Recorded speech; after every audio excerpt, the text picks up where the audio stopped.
Assessment is about knowing where students are, but it's also about knowing where they're not, in a way.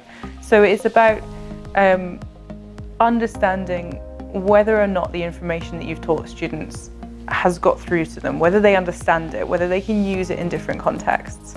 And it's also about telling you any misconceptions that may have crept in, and about telling you what you need to change in your teaching to help them progress further. Summative assessment gives us a measure of how students are attaining and how they're progressing. Formative assessment helps us to understand what students do and don't know about what you've taught them. There are lots of controversies in assessment today. There's controversies around how often you should be assessing, what types of assessment you should be using, how long assessment should be. All of those things are really big challenges.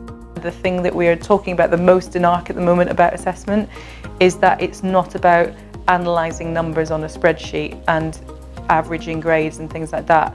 It's about what do we need to do to close the gaps in students' understanding. An assessment do is make sure you are testing students on content that they've learned. There's no point asking questions on things that you haven't taught them yet. Don't spend hours marking exercise books just to demonstrate that you've been there and looked at it. Do make sure that you have the purpose of your assessment in mind when you're writing it. The type and style of question that you write will be governed by the type of information that you want to get out of the assessment.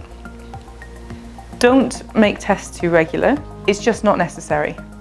You're testing students every lesson when you're asking them questions.